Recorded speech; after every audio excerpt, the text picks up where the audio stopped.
Hello everyone! I hope that you're doing amazing wherever you are in the world.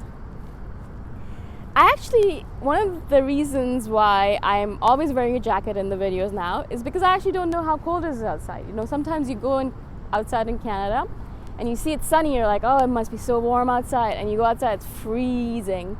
Sometimes you go outside and you look outside, and you're like, oh God, it looks really cold outside. And you go outside, it's really warm. And so really, I'm just like, all right, I'm just going to wear a jacket. If it's warm, at least I have a jacket. If it's cold, I have a jacket. Like either way, I can't deal with the whole like, oh, is it cold? Is it hot? Anyways, I thought I'd rant a bit about that. In this one, I wanted to speak to you about love languages. I read something recently on Instagram. I found it fascinating, and I think it's so applicable to us as individuals, as INFJs, as people in general, that I really think that I want all of us to start applying this in our life. And the idea is that, love languages don't only apply to other people. And you probably perhaps read this as well. The love language is for other people, of course, but also for yourself. So, for example, if you have a love language of quality time, then you will feel loved by other people if they give you quality time. But also, there's something called self-love, right? And so if you want to feel self-love, if you want to feel love for yourself, this is how you show love to yourself. Give yourself quality time, right? Or if it's words of affirmation, give yourself words of affirmation to feel love for yourself. Or whatever it might be, whatever your love language is, right? And so I thought it was such a brilliant concept because I never thought about it that way. I mean, of course, I've been doing it intuitively, I believe.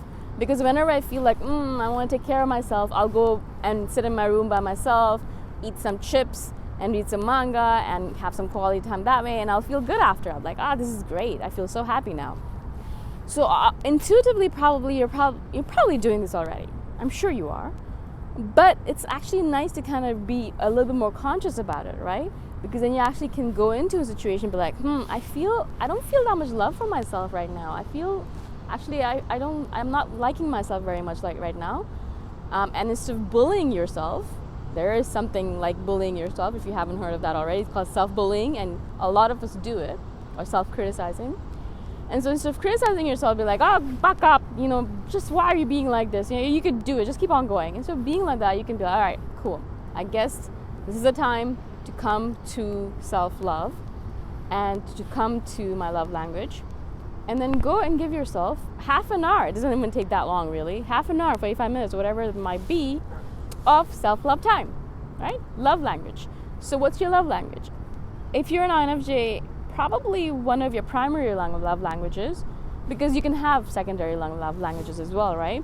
But probably one of your primary ones is quality time, right? And so if it is quality time, and you obviously are an introvert, and most introverts will have quality time as their love language. And so it doesn't necessarily mean only that, I want to spend time with my family, that's quality time, and that's my love language. But also, how much time have you spent with yourself, by yourself, on your own, in solitude? How much time have you given to yourself? Just to be on your own, just to be by yourself, to notice your thoughts, to reflect, to contemplate, to peek inside of yourself, to journal, to read, to go for walks in nature, to go, I don't know, if you like grocery shopping by yourself, whatever it might be, how much time have you given yourself today or this week to love yourself, right? And it's so simple when you think about it, because really it doesn't require you to go out and spend $3,000 on a ticket somewhere, or to go to a resort and sit by the beach or the pool somewhere. It doesn't really require that much of an effort or a monetary investment, really. In most cases, I don't actually enjoy those kind of monetary investments that much anyways. A lot of times, what I really just want to do when I want to show myself love and gratitude is I just want to spend time by myself in my room, under the covers, reading a manga or watching an anime, mostly reading mangas now, and eating some chips. Really, that's really it. Like I really don't want anything else.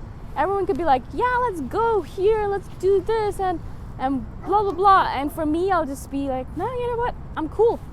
I got this. I know how to treat myself. I know how to love myself. All I need to do is relax in my room.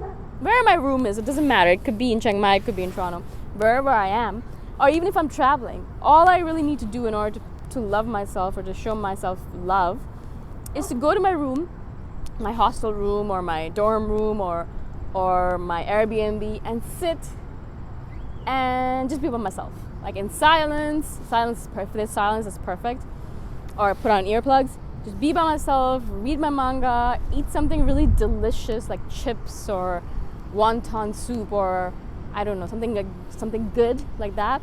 So eat something like that and just relax by myself, and that's it. After a couple of minutes of that, maybe half an hour, 45 minutes, longer if I've had a really tough day. But a couple of hours of that, and then I'm done. I'm good. I'm golden, right? And so it's really, really important, first of all, for all of you to figure out what your love language is. So if you don't know that already, that's the first step. There's lots of quizzes online, so I'm not going to really bother telling you how to do it. Go online, Google it. What's my love language? Figure it out. There's 5 primary ones, and usually people have 1 or 2, usually that they kind of gravitate towards.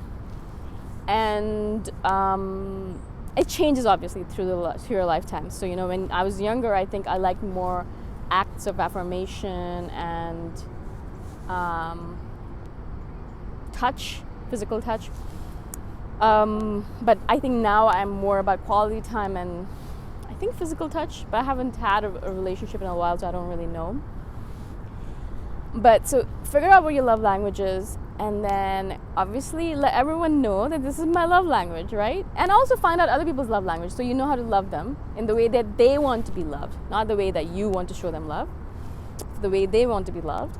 And then also, how do you want to be loved? Figure that out, is it quality time? How do I show love to myself? Is it quality time? Cool. All right, let me do that for myself. Okay?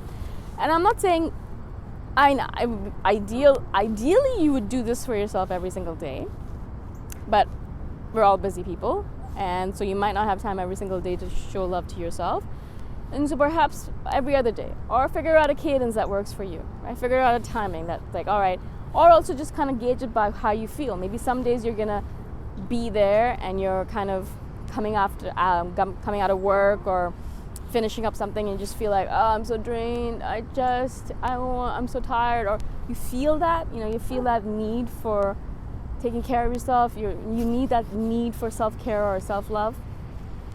And so that's when you need to pipe up and be like, all right, that's what I'm going to do now. I'm going to give myself some self-love time. I'm going to give myself some love language time. I'm going to give myself some quality time. Or if your love language is acts of affirmation, you tell yourself nice things. Or if it's physical touch, then you do Abhyanga. I've already spoken about this in the past. You do a self-massage. Or you go take a hot bath. Or you actually go get a massage from someone else. Or your partner can give you a massage. So it depends. It really depends on what it is for you and how best you can get back up to 100%. Right? Because that's what it's all about.